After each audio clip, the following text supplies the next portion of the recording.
Hello, this is Morel Benard with 1984 Big Brother New World Order, the continuing story. And by the way, please subscribe and please share. Last words were, I believe, that the structure of world society and the process by which it maintains itself would not be essentially different.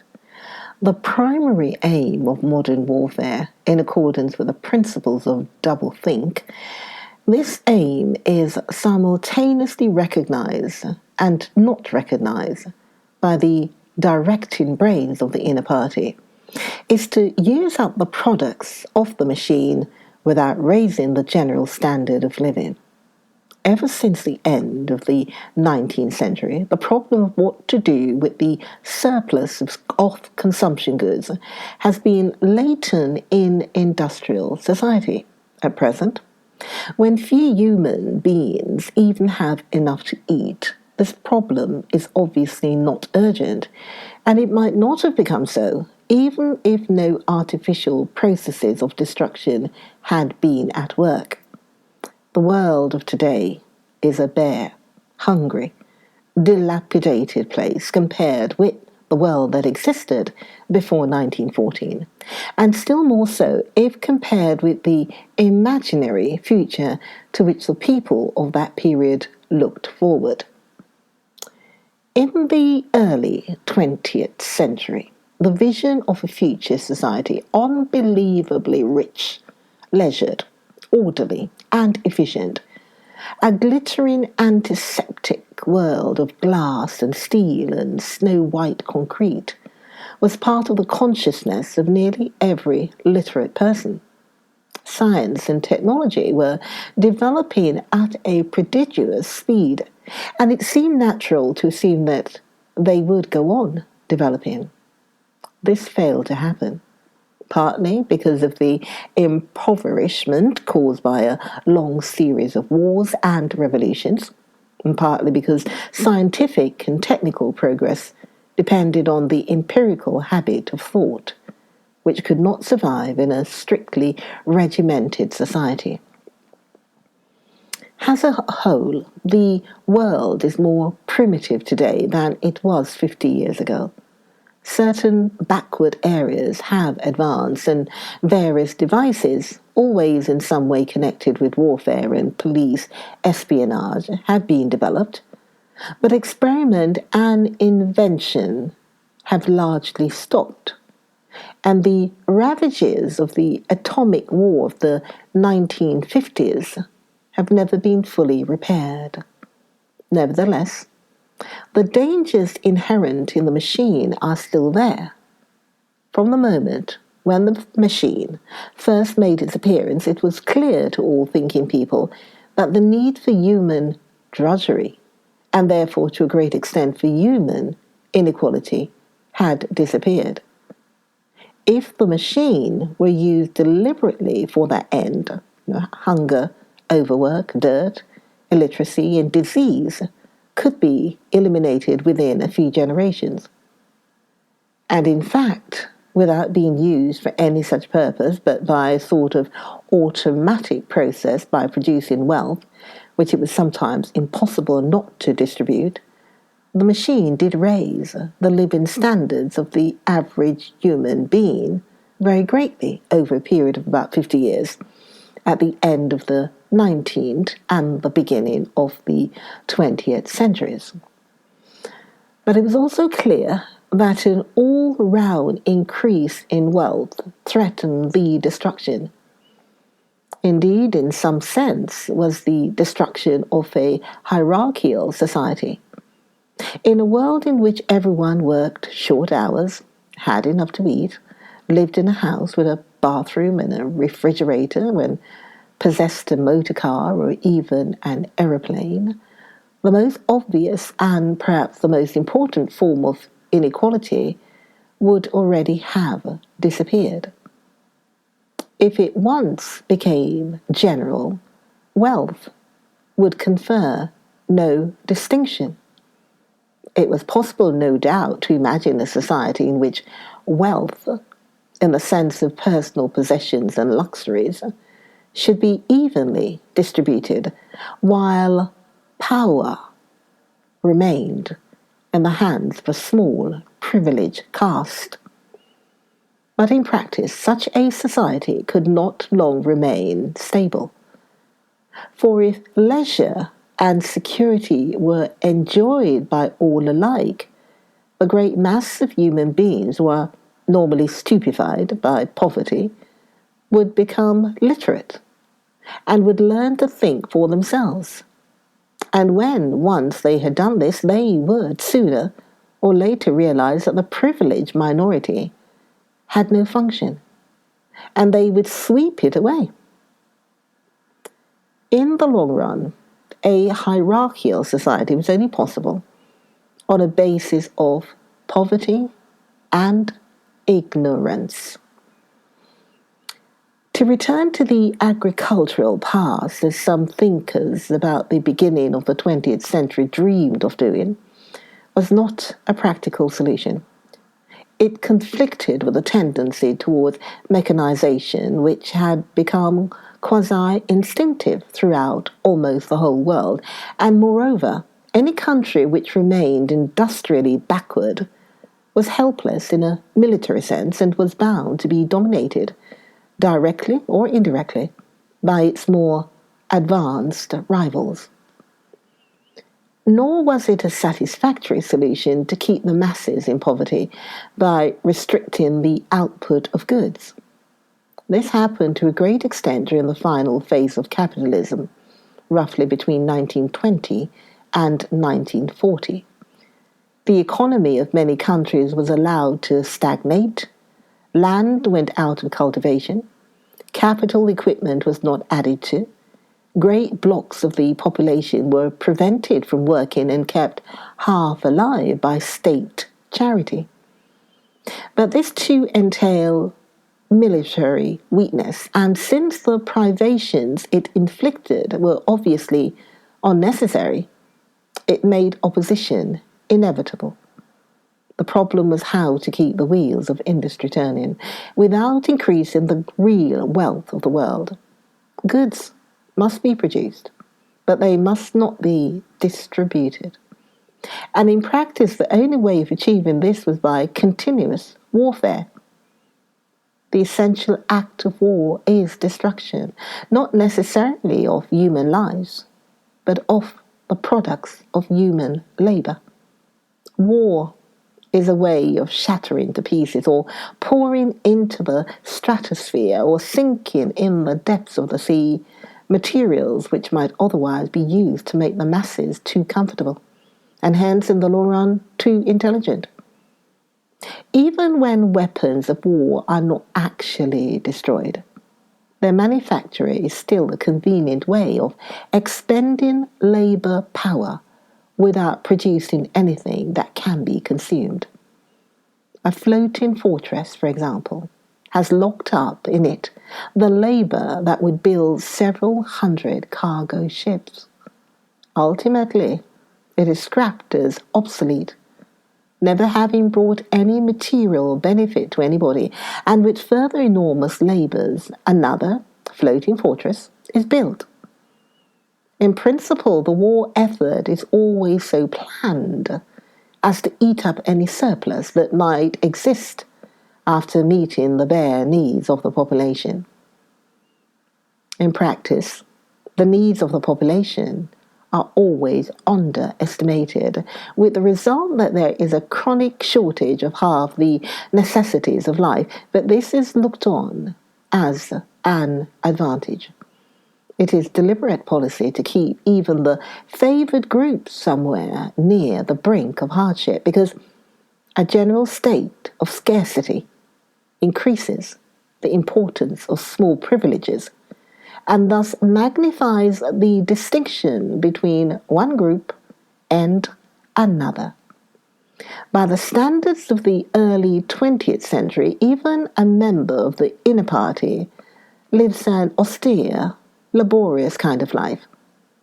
Nevertheless, the few luxuries that he does enjoy his large, well-appointed flat, the better texture of his clothes, the better quality of his food and drink and tobacco, his 2 or 3 servants, his private motor car, or helicopter set him in a different world from a member of the outer party, and the members of the outer party have a similar advantage in comparison with the submerged masses whom we call the proles.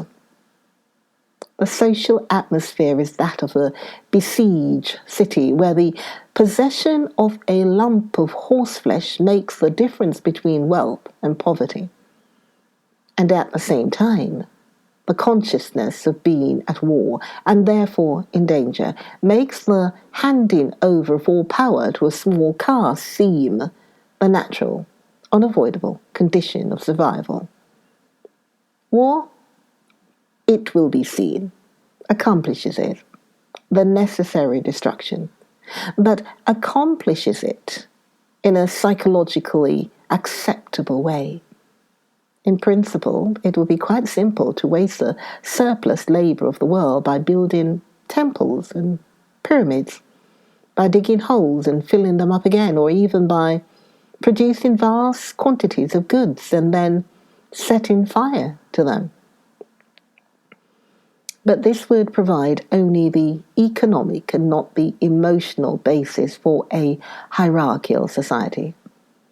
What is concerned here is not the moral of masses, whose attitude is unimportant so long as they are kept steadily at work, but the morale of the party itself.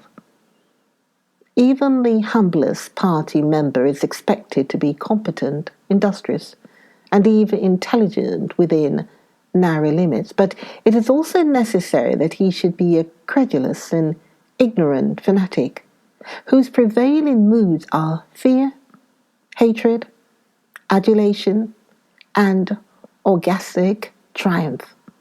In other words, it is necessary that he should have the mentality appropriate to a state of war. It does not matter whether the war is actually happening. And since no decisive victory is possible, it does not matter whether the war is going well or badly. All that is needed is that a state of war should exist. The spitting of the intelligence which the party requires of its members, and which is more easily achieved in an atmosphere of war, is now almost universal. But the higher up the ranks one goes, the more marked it becomes. It is precisely in the inner party that war, hysteria, and hatred of the enemy are strongest. In his capacity as an administrator, it is often necessary for a member of the inner party to know that this or that item of war news is untruthful, and he may often be aware that the entire war is spurious and is either not happening or is being waged for purposes quite other than the declared ones. But such knowledge is easily neutralized by the technique of double think. Meanwhile, no inner party member wavers for an instant in his mystical belief that the war is real and that it is bound to end victoriously, with Oceania the undisputed master of the entire world. All members of the inner party believe in this coming conquest as an article of faith. It is to be achieved either by gradually acquiring more and more territory, and so building up an overwhelming preponderance of power, or by the discovery of some new unanswerable weapon.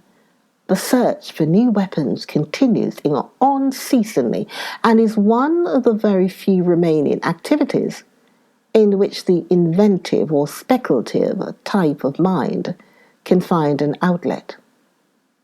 In Oceania, at the present day, science, in the old sense, has almost ceased to exist. In Newspeak, there is no word for science. The empirical method of thought on which all the scientific achievements of the past were founded is opposed to the most fundamental principles of INSOC. And even technological progress only happens when its products can in some way be used for the diminution of human liberty. In all the useful arts, the world is either standing still or going backwards. The fields are cultivated with horse ploughs, while books are written by machinery. But in matters of vital importance, meaning, in effect, war and police espionage, the empirical approach is still encouraged, or at least tolerated. The two aims of the party are to conquer the whole surface of the earth and to extinguish once and for all the possibility of independent thought. There are therefore two great problems which the party is concerned to solve. One is how to discover, against his will, what another human being is thinking. And the other is how to kill several 100 million people in a few seconds without giving warning beforehand. Insofar as scientific research still continues, this is its subject matter. The scientist of today is either a mixture of psychologist and inquisitor, studying with real ordinary minuteness the meaning of facial expression, gestures, and tones of voice, and testing the truth-producing effects of drugs, shock therapy, hypnosis, and physical torture. Or he is a chemist, physicist, biologist, concerned only with such branches of his special subject as are relevant to the taking of life. In the vast laboratories of the Ministry of Peace and in the experimental stations hidden in the Brazilian forest or in the Australian desert or on lost islands of the Antarctic, the teams of experts are indefatigably at work. Some are concerned simply with planning the logistics of future wars. Others devise larger and larger rocket bombs, more and more powerful explosive, and more impenetrable armor plating. Others search for new and deadlier gases or for soluble poisons capable of being produced in such quantities as to destroy the vegetation of whole continents, or for breeds of disease germs immunized against all possible antibodies. Others strive to produce a vehicle that shall bore its way under the soil like a submarine under the water, or an aeroplane as independent of its base as a sailing ship. Others explore even remoter possibilities, such as focusing the sun's rays through lenses suspended thousands of kilometers away in space, or producing artificial earthquakes and tidal waves by tapping the heat at the Earth's center. But none of these projects ever come anywhere near realization, and none of the three superstates ever gains a significant lead on the others. What is more remarkable is that all three powers already possess in the atomic bomb a weapon far more powerful than any that their present researchers are likely to discover. Although the party, according to its habits, claims the invention for itself, atomic bombs first appeared as early as the 1940s and were first used on a large scale about 10 years later. At that time, some hundreds of bombs were dropped on industrial centers, chiefly in European Russia, Western Europe, and North America. The effect was to convince the ruling groups of all countries that a few more atomic bombs would mean the end of organized society and hence of their own power. Thereafter, although no formal agreement was ever made or hinted at, no more bombs were dropped. All three powers merely continue to produce atomic bombs and store them up against the decisive opportunity which they all believe will come sooner or later. And meanwhile, the art of war has remained almost stationary for 30 or 40 years. Helicopters are more used than they were formerly. Bombing planes have been largely superseded by self-propelled projectiles. And the fragile, movable battleship has given way to the almost unsinkable floating fortress. But otherwise, there has been little development. The tank, the submarine, the torpedo, the machine gun, even the rifle and the hand grenade are still in use. And in spite of the endless slaughters reported in the press and on the telescreens, the desperate battles of earlier wars in which hundreds of thousands or even millions of men were often killed in a few weeks have never been repeated. Oh, you're listening to Morel Benard. You're listening to 1984, Big Brother, New World Order. I suggest that maybe when you listen again to this video. Join me for the next video of 1984, Big Brother, New World Order. Please subscribe and please share, but you might want to just listen again to this one. Join me for the next video of 1984, Big Brother, New World Order with me, Morel. See you then.